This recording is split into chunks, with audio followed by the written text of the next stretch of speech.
Hey everybody, and welcome back to part 2 of episode 76.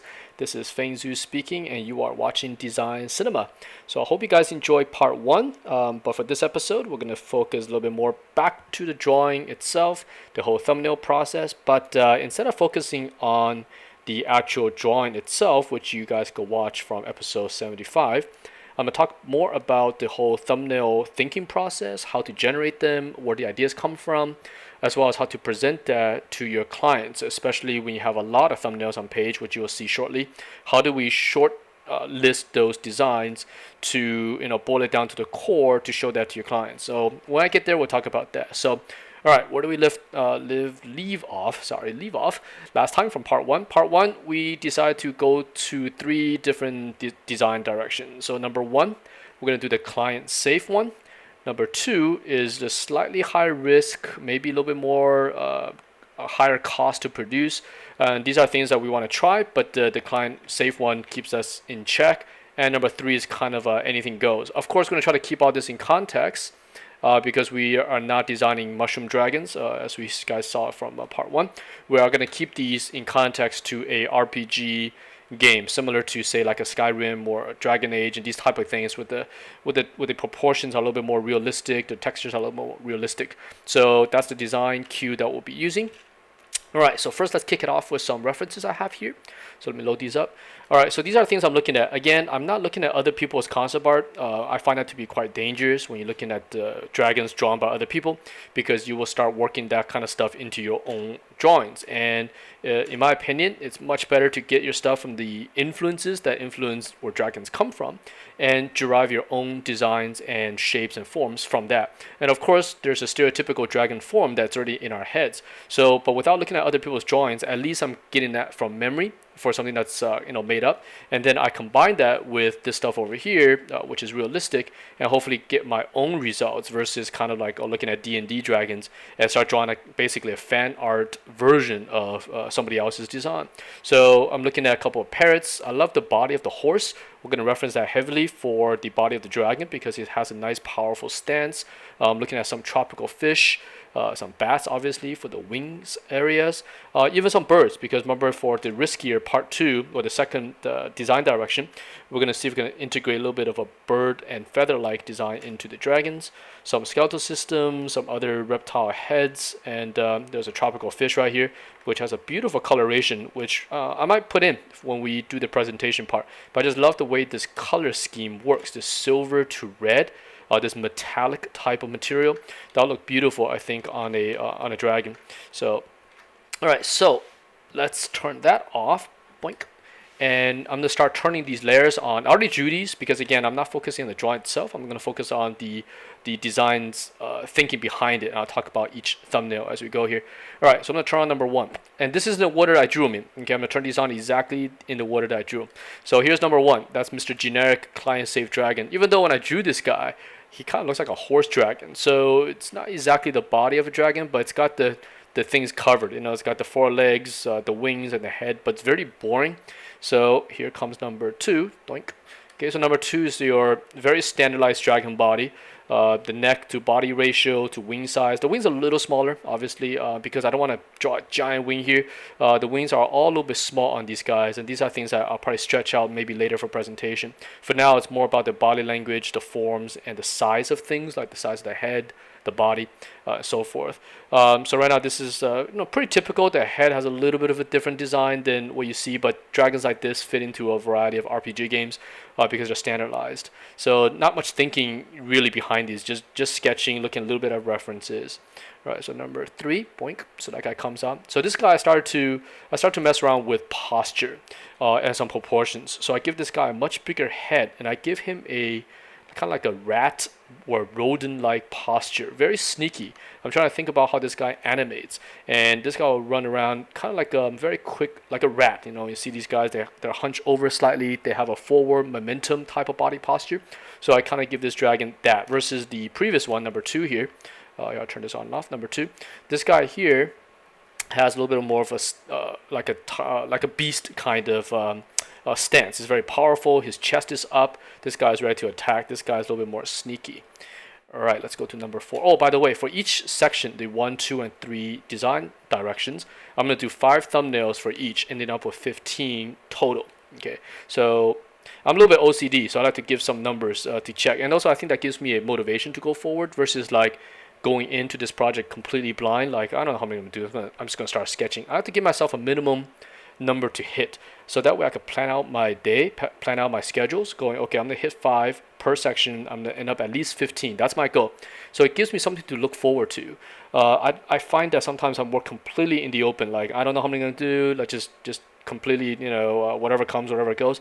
I find that to be a little harder to schedule my work day because you don't know when to stop. And so I give myself a pretty high goal. Like, I think 15 is plenty for a thumbnail round. And if I can hit that, that'd be great. But if I don't, say I get 4 thumbnails each, that still ends up with 12, which is pretty good. So set yourself a high goal, and if you can reach it and go over that, that's even better. So in this case, we're on 3 right now. So let's turn on number 4. Boink.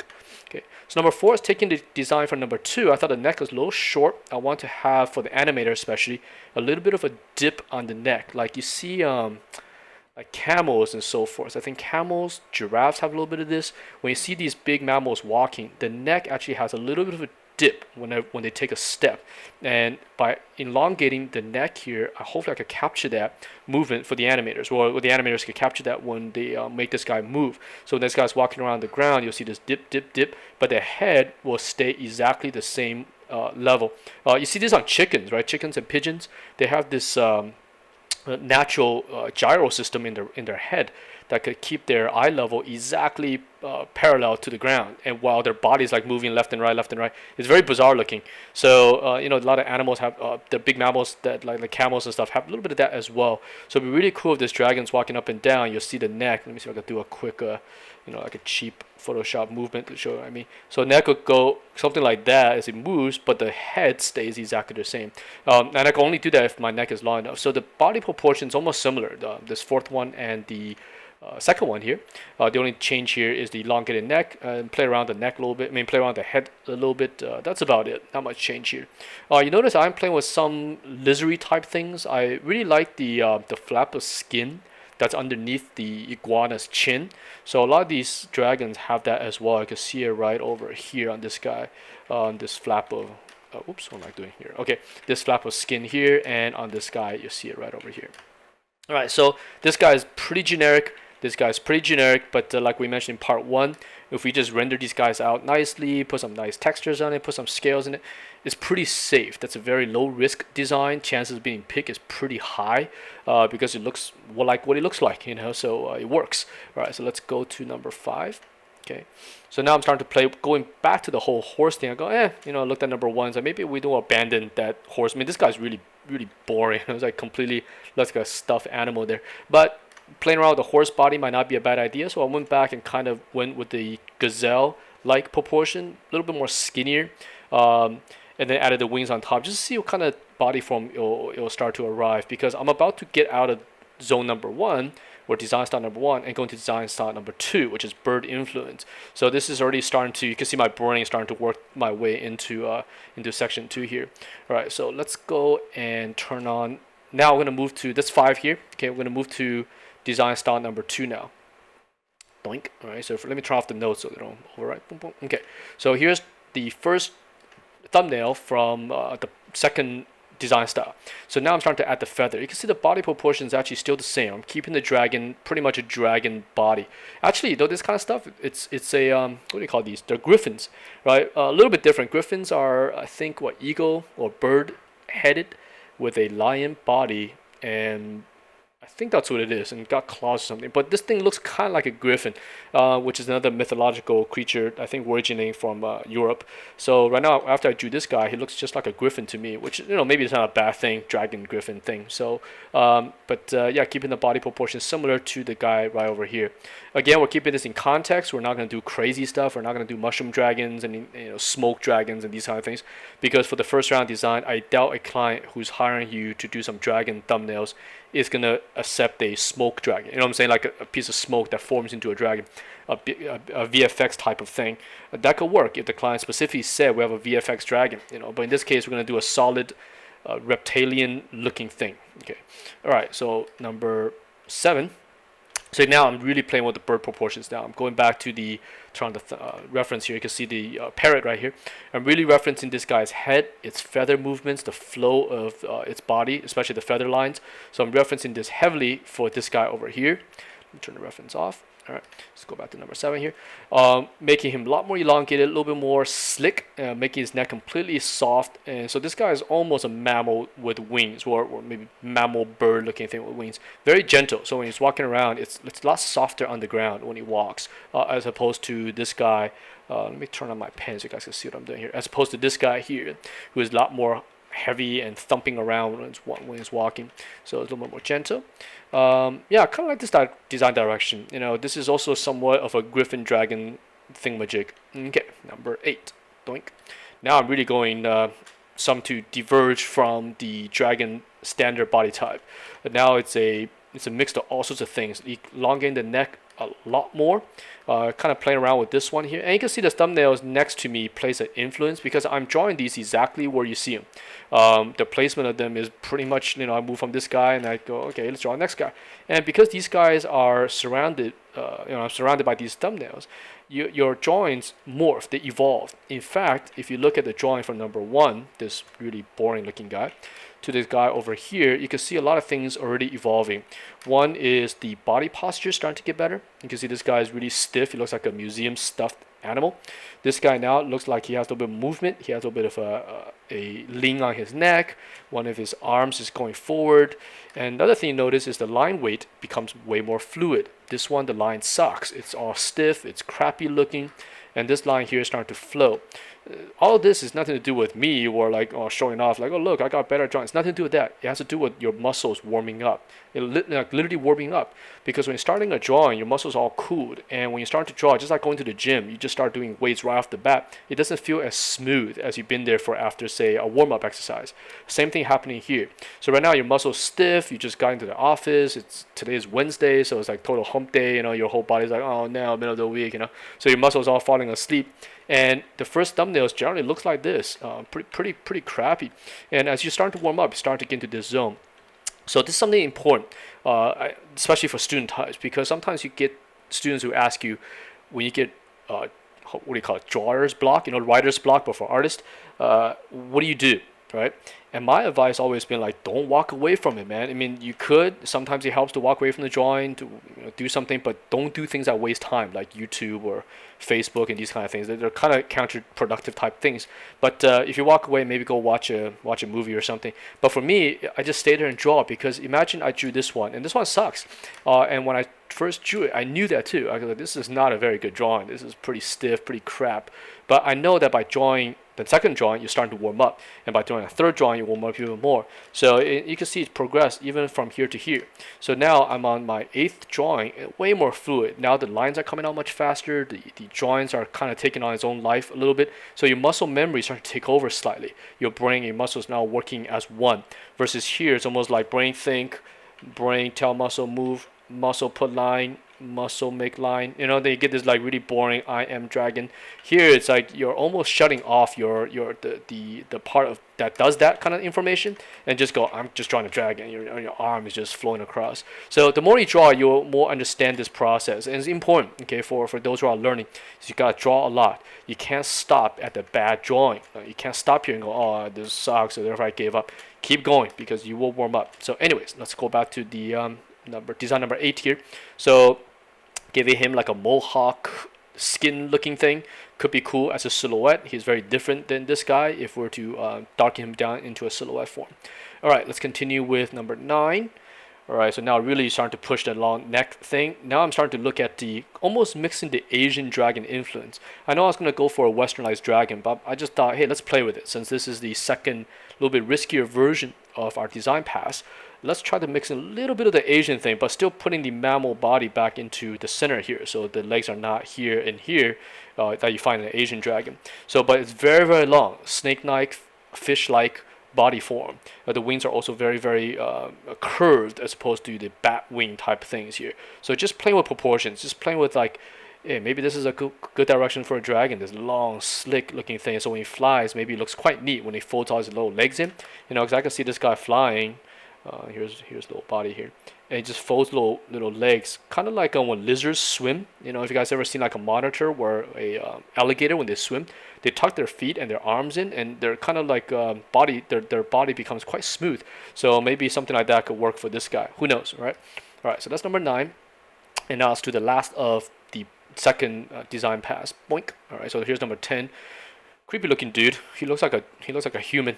But yeah, continue the long neck thing, just morphing across. When I'm doing these thumbnails, what I do is it's always an evolution. It's like just grows. I don't stop myself exactly like, oh, I already did a long neck version, so let's not do that. I don't try to force that. I do keep it in conscious, reminding myself, hey, don't draw the same thing over and over again. You have to at least change the design. But at the same time, I do want the design to morph, because at the end of the day, these thumbnails that you see here, not all of these will be shown to the client, and very few of these will actually even get picked. Maybe none will get picked. So my idea here is not to let's just continually change these thumbnail one after another. Some evolution, some morphing one to another is good, because maybe we end up with this number 10 guy here, and we nuke the other 4. But to get to this guy, I needed these 4 to arrive here. Okay, hopefully that makes a little bit of sense. So now this guy's got a really long neck. He's got a really graceful posture. Some of the iguana skin I talked about earlier give him this kind of chin thin chain.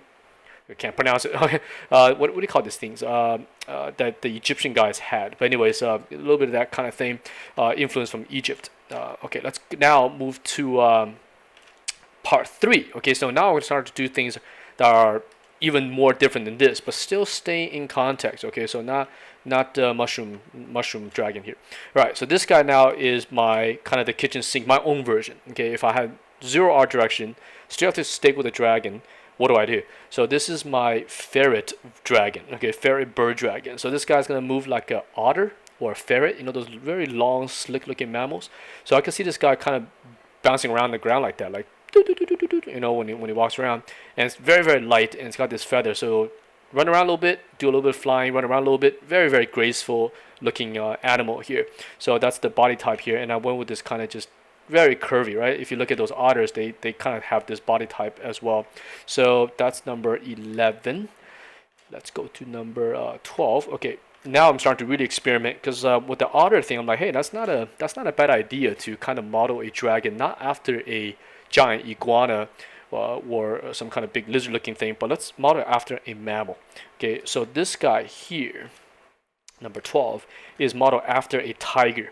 So you guys, if you look at some of the aggressive postures of a big cat, like a lion or a tiger, they're very neat, right? They kind of build up this potential energy inside their bodies. You can feel the muscles all tensing up, and all of a sudden they let out this massive blow with their hands, like boom, right? They reach forward like with that, right? And then just take down their prey. So I want this dragon to have that kind of posture. It's like a big, dangerous mammal that's just sitting there to kick off. So if the player gets close, it'll just suddenly burst out with energy super quick, and just get you right away. You don't even expect it. So he's very, very girthy in terms of his body. So you can see his thick arms, thick legs, all covered in fur. And then it's got this, wing coming out here. But yeah, this guy's kind of like feather fur type of texture. He's almost mammal-like, but still some of a dragon. So again, weird, right? This is like kind of really going away from this kind of reptilian dragons here. But this is why this is in stage number 3. This is the kitchen sink. The client goes, what the hell are you doing? And at least they got these guys over here to look at, right? So this is kind of like what if situation.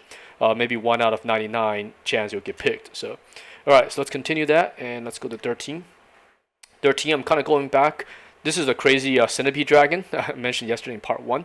Want to give it a try to see what it looks like. So this is the 6-legged dragon. Why not? If you look at the dragon's body, it already has wings anyways with 4 arms. So it's already a 3-paired limb animal. So now just adding 1 more pair. So now it's 4 pairs of something. So it looks kind of alright. Maybe it could work, but this will add a crazy amount of code problems for the programming side. Something I mentioned yesterday in part 1, right? The skeleton system now has to be shared. It has to be built from scratch as a new one. In the old school days, we could cheat this. by linking this leg to this leg, so they share like the bones actually hidden right here. So as this guy moves, this leg just clones this leg. You can get away with it. It looks somewhat okay. But with today's games, you can't do that no more because now the graphics are so good. It'll look really, really bad if you clone this leg to match this leg. So you're gonna have to build a whole new skeleton system for that, and that's pretty hard to argue for in a game studio. Only if this guy's a boss or something very, very important in the game, they'll probably make an exemption for that. But otherwise, if it's just a generic monster, they might not do so. Unless they can modify. They might be able to modify spiders. If there are spiders in the game, they might be able to use a spider skeleton. I'm not sure on that, but these are things that you have to check with your technical guys. So anyway, so that's the Sinner Dragon.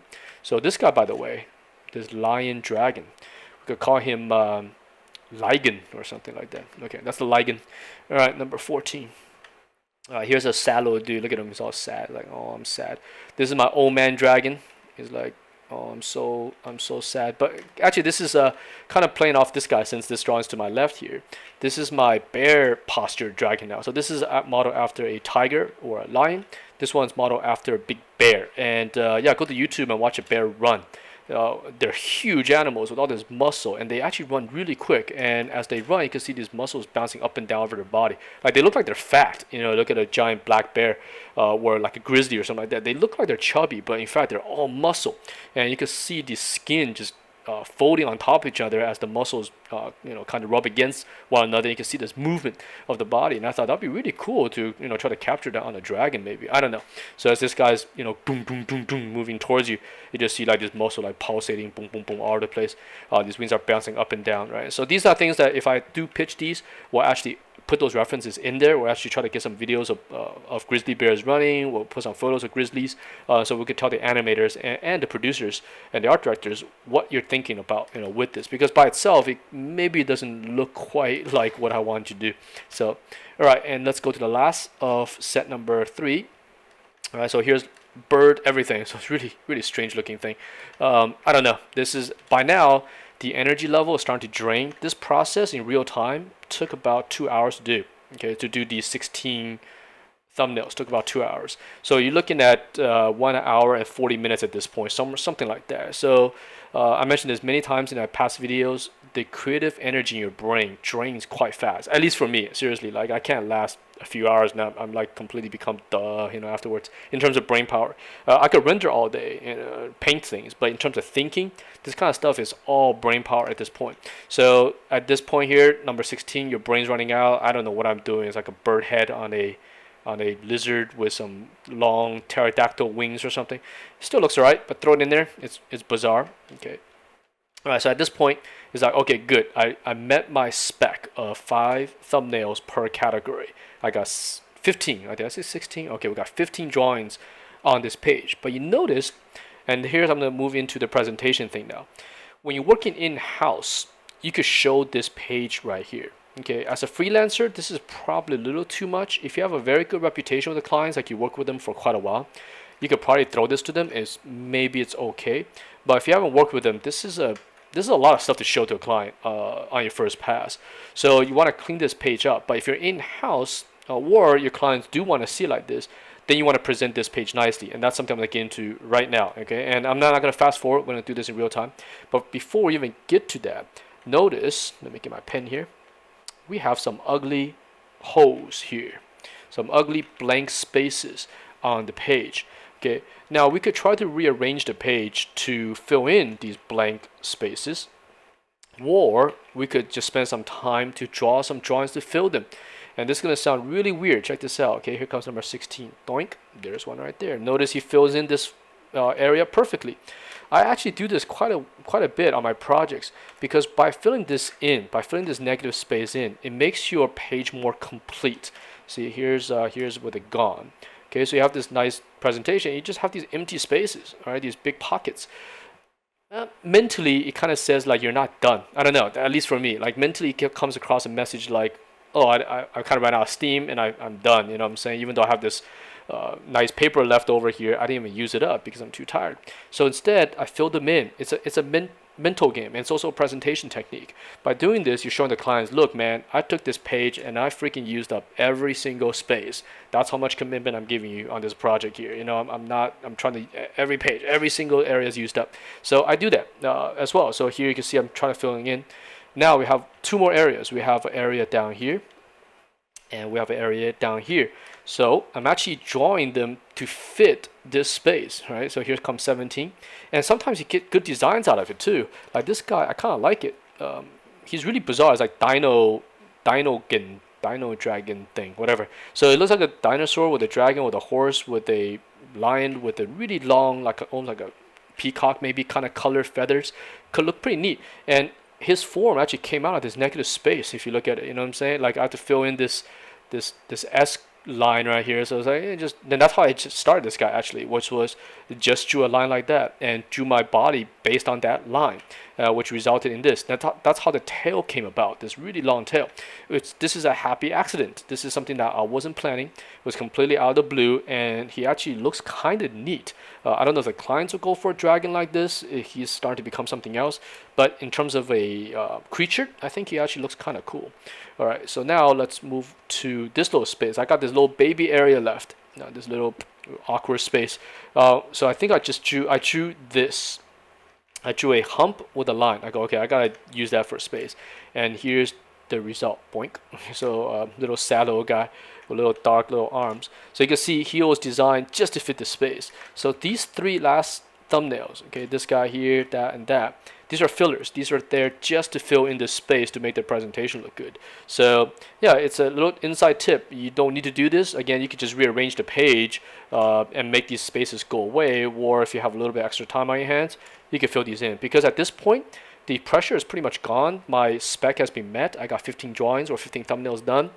These things, when I was drawing these, actually quite low stress because these are whatever, you know, anything goes here. I already covered enough bases with the other 15 thumbnails. These guys are complete bonuses, and when you're drawing that kind of mode, sometimes you're even more relaxed. Okay, so the next thing to do is I'm going to present these things as this page. Right? I'm going to see if we can print this out, and then what I'll actually do later is going to pick a couple of these to present. So let me pause the video here real quick and come back to that. So just in case our video craps out, I have at least one section saved out. All right, I'll be right back. All right, and I am back. So now let's prepare the sheet for presentation. So before we do that, let's save another version just in case. So now I'm save number B, right? Whenever you do something drastic, save a version of it. Okay, so now I have all these thumbnails. I'm gonna convert all these guys back to black and white. At this point, I could probably collapse everybody. Right now, they're all individual layers, as you can see. But I think I could probably collapse them. I think I'll do that, right? The reference one, since I already saved the image, I don't need this no more. So I'm gonna nuke that. The notes, I don't need that. I'm gonna nuke that. The notes, okay, nuke that. All right, so I'm gonna select these 18 thumbnails and collapse them all. Here we go. Boink. Okay, so now they're collapsed. Now I'm gonna get rid of the red color. The red is just a personal thing. I mentioned this before. Sometimes I just switch my colors around when I draw because it reminds me of the old school days of drawing when we used to use non-photo blues and reds to sketch. So it kind of brings back memories of just drawing from, oh my goodness, this is what, 1995, something like that, 96. So it's almost like 20 years ago I used to draw with these red pencils and blue pencils. So it's a little bit of nostalgic feeling when I'm drawing, so that's why I use red and sometimes I use blue. So but for presentation, we're gonna convert these to nothing, no colors. All right, so we remove the red and then pump up the darkness level by using the level adjuster here. Okay, by the way, you guys watching this in real time, so there's no fast forward here. Okay, so that's pretty all right. I'm gonna put this layer on multiply. And let me just throw this in, you guys can see it. So it's on multiply. So there's nothing, just background and these things, okay? So that's on multiply. So just in case I put something underneath it, it'll always show through being on multiply. I'm going to lighten up my background just a tiny bit more. Okay, I'm not going to use white. The reason for that is, here's 100% white. I'm going to leave a little bit of gray. So that way I can actually push the white back out. So by having a gray value, you can see here if I take color here, white, this will show up. Okay, so what I could do is I could use that to highlight my designs. So in fact, we'll do that very, very shortly. Let me hide these layers real quick on the sides to get in the way. So, but first I'm going to put some values on top of these guys. Okay, so let me just throw this back so you guys can see how I arrange this kind of stuff. So I named this one line. Do this because sometimes you accidentally delete your stuff. Sometimes you're just checking, working on things, and you just delete your own work. Just a piece of, what is that? Let me get rid of that. Boink. Okay. So name that line. I'm gonna start a new layer, and I'll just call this marker. Okay, so there's marker, and I'll use this to throw a little bit of value onto these guys. You can see maybe something like that, just exactly like what we used to do with markers.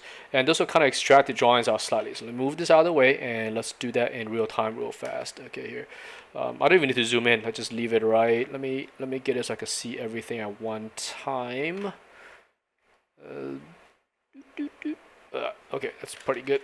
With the recording software going, things are a little bit laggy. So, anyways, let's throw that in. Okay, so throw a little bit of value. Sometimes even throw a little bit of shadow in there. Okay, put that guy in. Let's move on to this guy. Pretty quick process here because we are dealing with thumbnails here. These are not final drawings of any sort. They're meant to be quick. They're thinking process drawings. So let me zoom in one more so it's nice and clear. Photoshop, if you're not at a certain kind of zoom level, it makes your image blurry.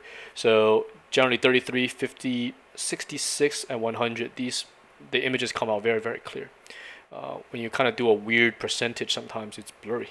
So, all right, so here we go. I'm putting some grays, just a great big fat marker, and just blocking these guys in. Right, because we're gonna have two presentations. One is this presentation, which just shows the thumbnails off. The other one will be like, whoa, my Wacom pen hit a wire. Hold on a second. Okay, there we go. The other presentation is we're gonna extract some of these and make them look a little bit better. So it's almost like if we don't show all these to a client, say you're freelancing, we only want to show a certain amount of them, say maybe 5 of them. Kind of like the spaceship one, where from episode 75, we only showed, I think, 5, if I recall.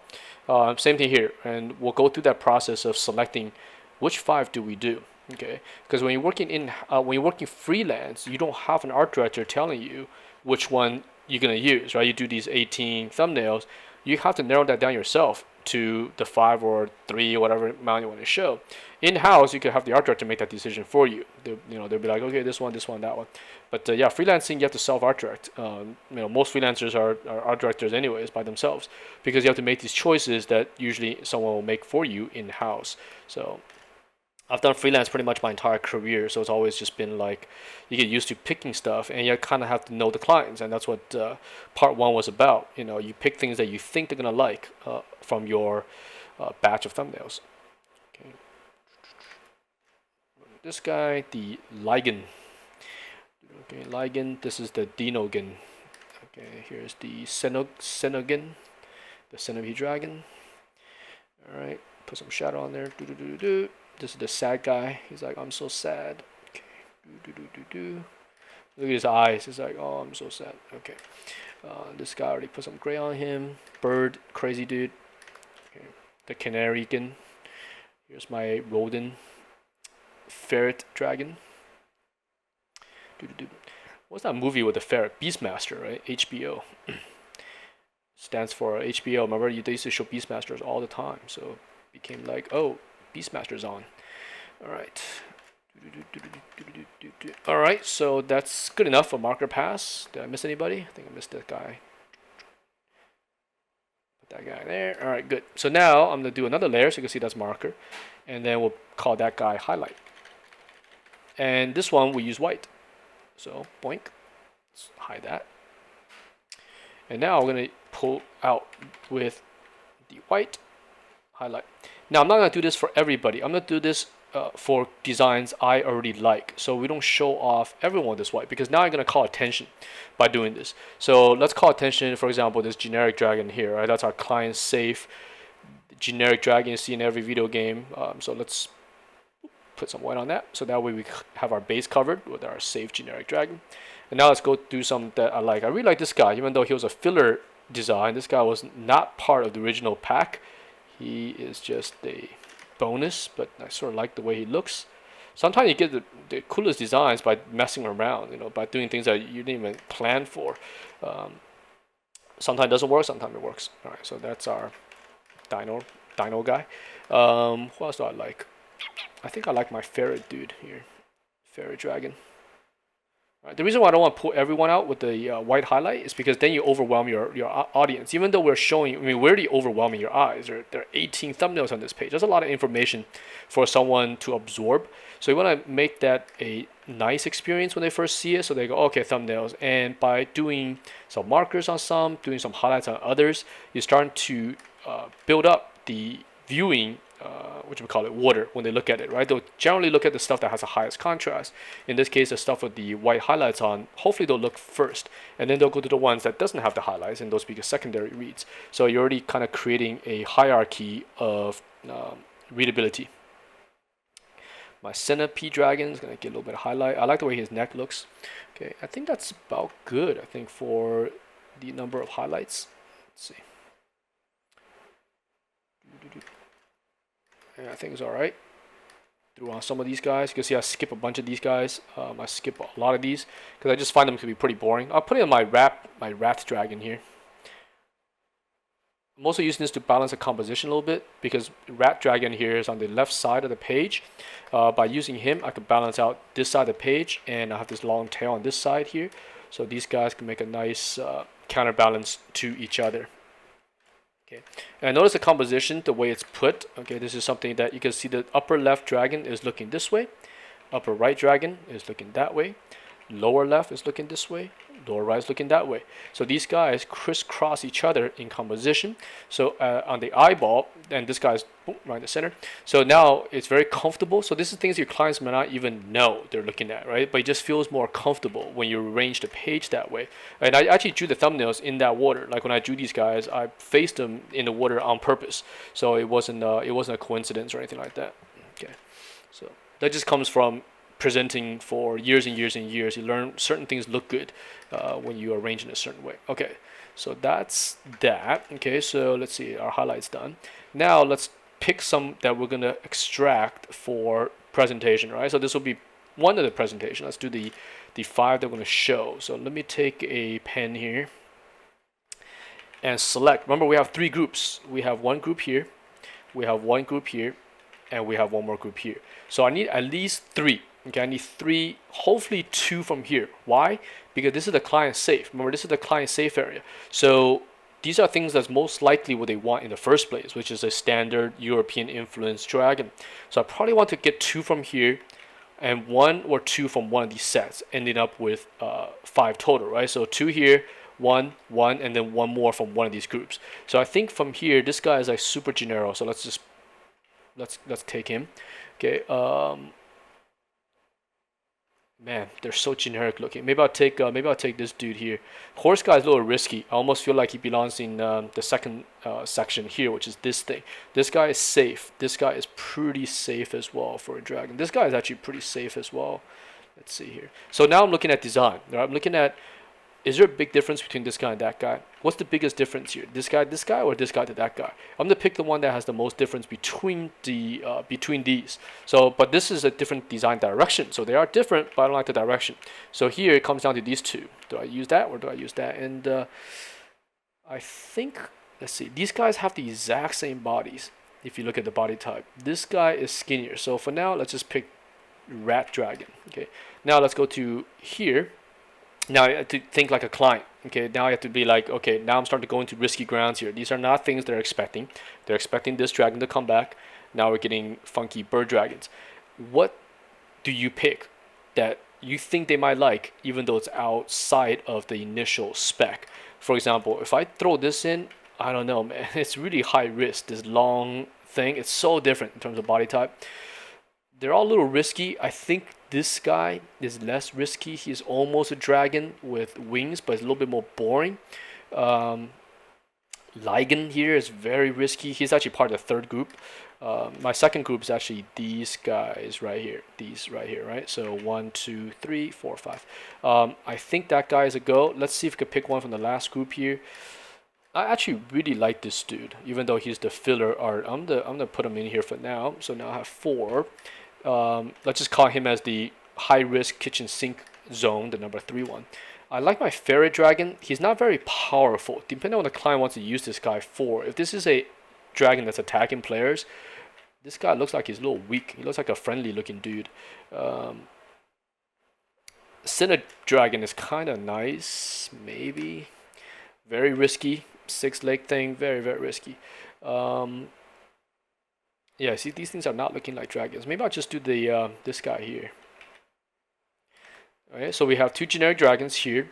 We have somewhere in the middle feathered generic dragon. Then we have a kind of a griffin thing. I'm not sure about this guy actually. I'm not sure about this guy. This guy is very, very different. Let's hold on this guy for a second here and tough choice, huh? So these are the things you gotta go through as a freelancer. We run through this all the time. Like you do a bunch of thumbnails, you have to narrow it down, and the clients actually never see the rest of them. Sometimes they'll ask for it, but most of the time they'll never see the rest. So let's see. Because all of this is done for you to narrow things down for yourself. That you're trying to be in the brain of the clients and kind of showing them what you think they want. Maybe I'll just go this dude. This guy's kind of nice. See, these guys are pretty much the same posture-wise. This guy's cooler because of his longer tail.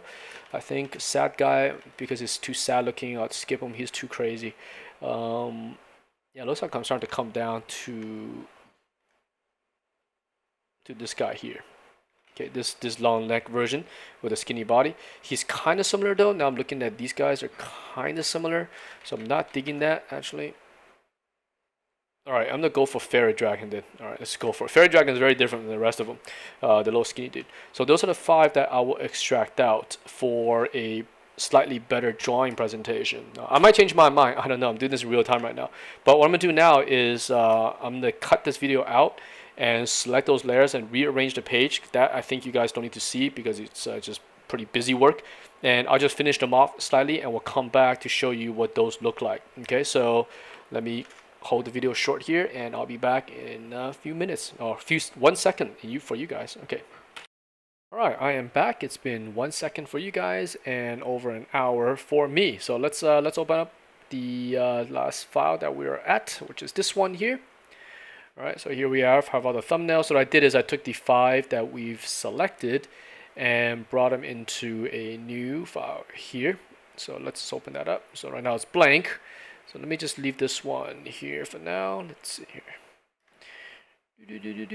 Okay, let's leave that there. And we'll go back to this one here. And here is the line drawing from those. Slightly cleaned up. I didn't have a lot of time to get these all completed. So I mean, I only have about an hour or so to bring them to an okay stage. Now I'll show you guys a little bit later what a presentation should look like, at least the kind of quality that I generally do when working on these for reals. This is a demo, so a little bit quicker. But in any case, the line drawing got cleaned up a little bit from these thumbnails here. So let me just put in all the steps here. So I added a gradient, added a background plate. Again, very quick stuff here. A drop shadow indication, some early textures, some highlighting, bounce light, more highlights, a little bit of graphic design, make the tail read. I think that's clean up. Last highlights and notes, and that's it. You know, very simple. This is sort of, I try to keep it looking similar to episode 75 of the spaceships, so these guys could all go to the same set in that case. So yeah, so that's what these that we selected from the previous 5 became these 5 guys.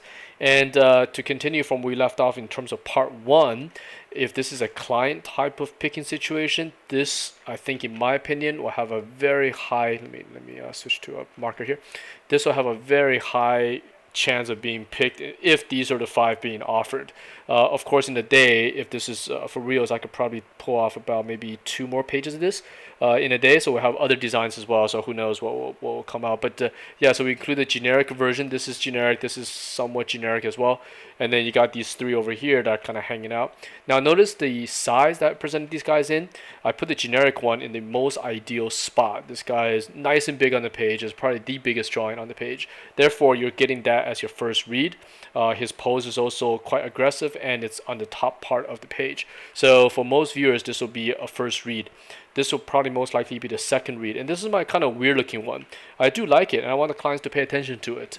They might not pick it, but it'll be like, okay, you explored directions, right? You explore something that wasn't quite the generic dragon, so this looks kind of interesting.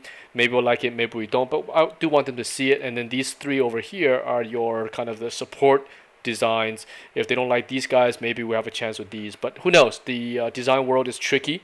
We could submit 5 of these in a day, maybe 15 of these, and they all get rejected. But some will have feedback, then we'll refine. Some designs get hit from the first pass. Some will take a month before the design gets picked. So it all depends on what kind of project you're working on. Let me show you something that's a little bit more interesting as well. So the finishing level, I opened these files to show you. So ideally, I would like to finish them to more of these kind of levels in which we throw a little bit of texture on there. These don't take that much more time. You can see the line drawing for this. These are class demos from school. But anyways, to get to this stage requires about another hour and a half, maybe something like that, to get to this stage in which you have to throw some photo textures on there, add a little bit of color. Nothing too fancy, right? These are similar as well. You can see these all started with the same line drawing. In terms of quality, that line drawing for these mechs are pretty much the same as these dragons over here. It just requires a little bit more time to get some of the photo textures in here to read. Let's close this one. This is a rebel mech. Okay, all right. So here's some more some dudes. Right. So line drawing is not showing here, but the texture work is there. And here's a chicken. This one's really similar to what we just worked on. You can see to get this kind of stuff into this stage, yeah, about an hour's work, which is getting rid of the line drawings. You can see the line drawing for the chickens is right here. And then, yeah, to get rid of the line drawing requires us to do a little bit of value painting and to clean certain edges up to get the edge control back. But that's just time. Difficulty-wise, is not extremely hard. So, yeah, if given enough time, I love to present these dragons in this kind of style, which would be more appropriate, I think, for especially for a freelance type of work. All right, so let me close that up. So, and I'll show you guys something else that's quite fun. These dragons were done about 11 years ago. And some of the ideas you can see actually found itself back into... Oh, sorry about that. The mic cut out, so hopefully it'll be working here again. The mic turned itself off. So anyways, I was saying these designs are done 11 years ago. Actually, 11? Yeah, about 11 years ago. Has found its way back to some of the thumbnails I just did. So let me open these up. Thought you guys might like seeing these. Again, really, really old dragon drawings from 2003. So you can see here's a generic version. This guy is not so hot. This guy, you can see some crazy versions I tried. These were for the first Guild Wars. Actually, very very early versions of Guild Wars stuff. This is when ArenaNet was still, I think, just freshly bought from NCSoft. So we're just exploring some design directions for the game Guild Wars. That's why it says GW down here in the corner here. So you can see the crazy six-legged. This was like a crazy lizard, fast-walking dragon. So let's kill that guy. Here's one with a ginormous stone head with giant claws. Let's see here. This is my raptor one. I kind of always like this guy, like the body is built like a raptor, so it's really fast and it's kind of crazy. It's got a little short little arm, so he runs and then starts taking off and flies, and then swoops down and then runs again. So it's got this quick, crazy kind of motion there. Here's a giant lizard version. So yeah, some of this stuff, some of this spinal cord type of things, where these plates actually reused 11 years later in the drawings I just did for you guys. So because I always like these kind of things, these iguana type of skin flaps, right? Fun for animators, I'm sure, to simulate as well. So there's that. This is a six-legged dragon again, which I just did another version of. And in this one, I removed the tail, trying to make a version kind of like with really, really big wings. Therefore, maybe it does not need a counterbalance weight for the tail. I thought it looked pretty cool as a silhouette for a dragon that lacks a tail and just kind of like a stubby looking thing. From top view, of course, this dragon will look something like that. All right, so the wings do take up the space in the back here, but it doesn't have this little tail. I thought that'd be quite interesting, but you try different things. In the last one, I think here, wait, there should be one more. I'll open that up. So this is my generic one as well. This one's a little bit stone based, but the body language is very generic, kind of like this guy over here. Let's take that. There should be one more here. Let me see where to go. The skeleton version. Oh, there it is. Let's open that up. So yeah, part of the same batch is also for Guild Wars. This is a little bit later on. This is actually for the game production at this stage. So I think Guild Wars needed some skeletal dragons or something like that. So these were done for the game. You see some, and you can see the body build out is generic dragon, because Guild Wars the dragons pretty much looks like a dragon. So for the skeletons we stuck with traditional body form, so they're not any different. But they do have these giant spikes and these kind of things on their heads. But in terms of proportions and body, they follow traditional dragon forms. So anyways, thought you guys might like these kind of things since we're on the topic of dragons. All right, so let's go back to this. Let's just do a quick wrap up before we end this episode. So yeah, here's our thumbnails that we started this episode with. Give you guys, give this a try. It's really fun. Again, the importance of thumbnails from episode 75, is that it helps us think. It helps us plan things out. It's very useful to have in the production pipeline versus just jumping in and drawing straight. But of course, some projects you don't want to do thumbnails. Some project is good to jump in straight. Just depends on what you prefer and also the type of project you're on. Those generally require a lot more feedback, a lot more exploration. Thumbnails help quite a bit. And so then we took these thumbnails and brought in our favorites and bring it up to a higher level for client presentation. This is what we call level 1 presentation. So stages like this, the finished work is generally not that refined. Again, refer to like the chicken stuff, right? It'll be something like this. But even this doesn't take that long. This takes about maybe hour and a half, 2 hours to finish. So that way these concepts could be rejected without that much time being wasted. So you don't have to, in general, we don't make this kind of early concept stuff very, very polished, because the chance of rejection is extremely high. I mean, you probably got a 10% chance of things making it in. So for every 100 drawings you do, 10 of them makes into the production. So you don't want to waste 2 days per drawing. Otherwise, just for the 100 drawings, you'll be talking about a year or something crazy like that. So you do these fairly quick. So anyways, hope you guys enjoyed this episode. I don't know if I'll do another soft surface one for next week, or we jump to something new. I'm not sure yet. Continue asking us questions, because I do need to get to a Q&A session with you guys, I think, pretty soon, which will be quite fun.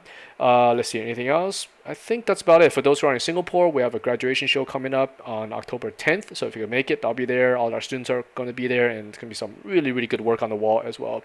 So, all right, until then, thank you again for watching, and I will see you guys in episode 77. All right, until then, talk to you guys soon. Bye-bye.